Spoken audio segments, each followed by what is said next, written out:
Tô aqui hoje para mostrar para vocês um Blu-ray que eu vi esses dias, havia comprado semana passada e queria indicar para vocês ao mesmo tempo para quem quiser, tiver uma curiosidade de conhecer tanto sobre a história quanto o produto em si, o que, que ele disponibiliza para a gente que está aqui no Brasil, de condição para poder assisti-lo, né? No caso, para quem gosta de música e gosta de David Bowie, é Beside Bowie, The Mick Ronson Story. Para quem não sabe, Mick Ronson foi o guitarrista, o sideman, né? O parceiro do David Bowie no período mais famoso dele, que foi o período glam, glitter, né? O período em que ele compôs, que ele criou o personagem Ziggy Stardust. E esse documentário vai pegar a história do Mick Ronson, né? Até um pouco antes de conhecer o David Bowie, mas paralelamente é Mick Ronson Story, mas fala muito do David Bowie também. E, até onde eu sei, pelo que eu li nas revistas há algum tempo atrás, esse documentário acho que é de 2000, vamos lá, 2018. Especulava-se que um documentário na época, alguns anos atrás, a gente lia nas revistas que esse documentário estava sendo feito e que ele estava sendo tentando a esposa a viúva do Mick Ronson, no caso a Suzy Ronson, ela que era cabeleireira do Bowie, na época do Zig, eles se conheceram assim, acho que no camarim. Ela que estava tentando coletar fundos para fazer o documentário, né?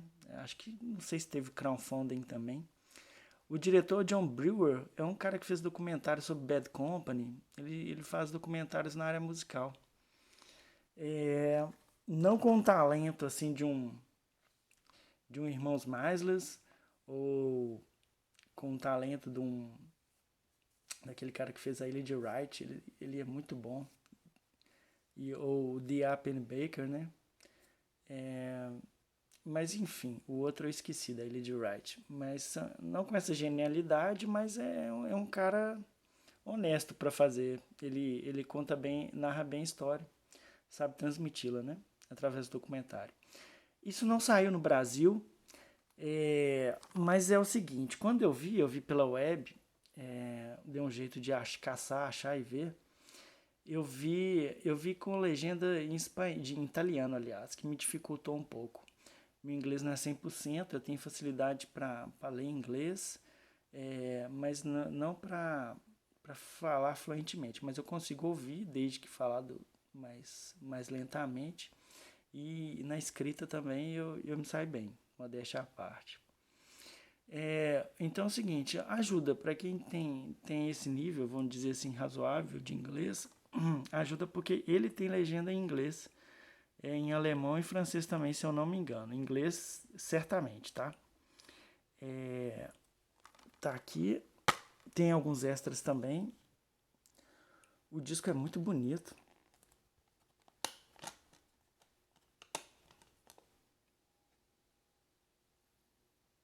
É região zero, destravado, né?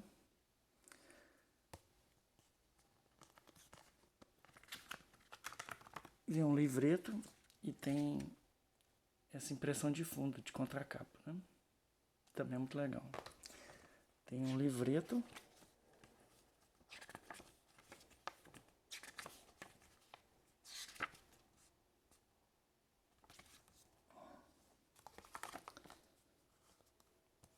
E é o seguinte, tem depoimento de muita gente que passou pela vida do Mick Ronson. Pra vocês terem ideia, o documentário começa com aquele show tributo a Fred Mercury que aconteceu no final de 92, assim que ele morreu. Final de 92, início de 93, se eu não me engano, ou 91 para 92. Quando o Fred Mercury morre, eles fazem aquele show, né, no Wembley Stadium, tributo a Fred Mercury. Quando o Bowie canta, quem toca guitarra em Heroes é o Mick Ronson. Eles ficaram brigados durante muito tempo, justamente por causa das questões que esse documentário retrata. O Spiders from Mars, que foi a banda que acompanhou David Bowie no período Zig Stardust, ela rompeu uma das lendas que é tratada aqui, porque o Mick Garson, que era o tecladista contratado na turnê americana para compor a banda, os caras voltando para a Inglaterra, eles descobrem que o Mick Garson estava ganhando muito mais, mas muito mais mesmo, desproporcionalmente em relação a eles, que principalmente o Mick Ronson, que era arranjador das músicas, contribuiu com as músicas, com os arranjos e tudo. Eu diria que sei lá, talvez de 30 a 40% das músicas tem do Bowie, se elas são sucesso, se elas são boas, se os discos são bons, é porque tem o dedo dele em pelo menos 30 a 40% da música em si. Então, tipo assim, eles estavam ganhando acho que 25 libras por semana, alguma coisa assim, e o cara tava ganhando acho que 800, o Mick Garson. Aí é lógico, a banda debandou depois disso, né? A banda implodiu e o Tony DeFries, que era o empresário do Bowie, propôs ao Mick Ronson que ele investisse numa carreira solo. E o Mick Ronson acho que tava puto com a questão do salarial, né? E não ter o reconhecimento devido. Eu acho que ele caiu nessa armadilha do Tony DeFries e resolveu assumir uma carreira solo. Talvez ele teria tido mais sucesso, porque ele aqui mostra, ele tinha uma formação musical muito sólida. Ele tocava violino, ele estudou música na infância. Quando ele foi encontrado pelo Bowie, né? Ele era jardineiro, mas tinha todas essas aptidões musicais. E o documentário narra isso, tem depoimentos do Phil Elliott, do Def Leppard, que se tornou muito próximo dele, das pessoas que eram da trupe do Andy Warhol, como a Cherry Vanilla. O Tony Visconti dá depoimento, que foi o produtor clássico do Bowie, né, parceiro deles no Hype, que foi a banda pré-David Bowie que eles tiveram, David Bowie, David Bowie, Mick Ronson, o Tony Visconti e o Woody Mansey, né, na bateria. Eles fizeram Hype, pré-Zig Stardust.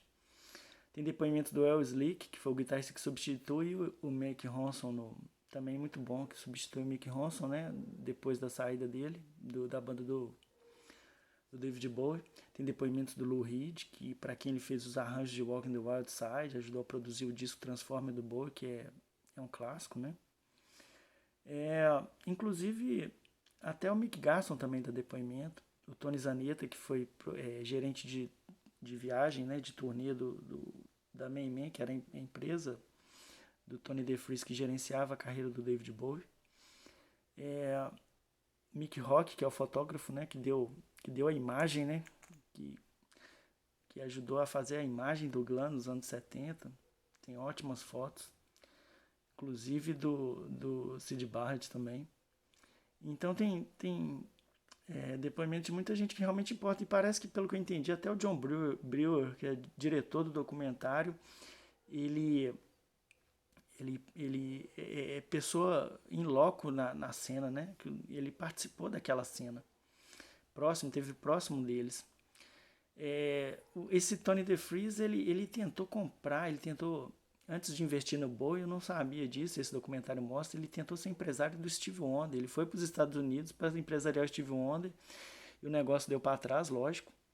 Imagina o cara ir na terra dos outros e tentar levar a galinha dos ovos de ouro lá do cara da Motown, né? O Berry Gordy, no caso.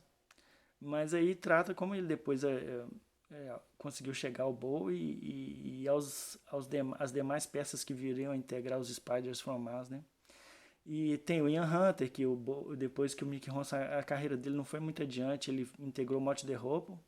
O Mott The Hoople também não foi muito adiante com essa formação, a banda acabou.